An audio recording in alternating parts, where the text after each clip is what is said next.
not really. Science wouldn't really care if reality was an imperfect simulation either. Because, how are we gonna know if something is an imperfect simulation or just a law of the universe?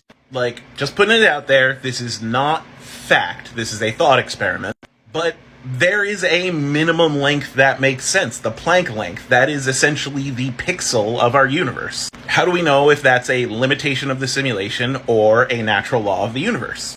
The speed of causality, the speed of light, is the fastest speed in our universe. It's literally the speed at which things happen. Again, how do we know if that is a limitation of the simulation or a law of our universe? We just treat anything we observe as a function of the universe, whether that's a glitch or not.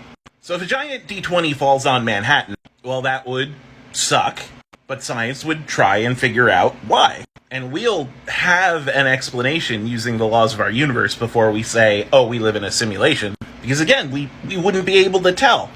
Sure, it seems absurd because we're talking about a giant D20 here, but we would look into how did it form, how did we not see it, where did it come from, so on and so forth. And we would have an explanation using natural laws. And those natural laws might be glitches in the simulation, but we have no way of knowing, and that's why science doesn't care. Because anything that is code or glitch in a simulation can just as easily be a natural process of science. And once you're at the point where there's functionally no difference between the two, then they're basically the same thing anyway. And that's why I say, from the perspective of science, it doesn't matter if we're in a simulation or not.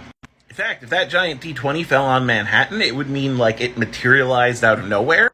And we'd be able to study that and learn how to materialize things out of nowhere. Because there would be some sort of process that created it. And then we'd study that process. And then maybe we learn how to turn the code of the simulation against itself. But then we're in the plot of Star Ocean Until the End of Time, and that wasn't that great of a JRPG. I actually liked Star Ocean, the second story, a lot better.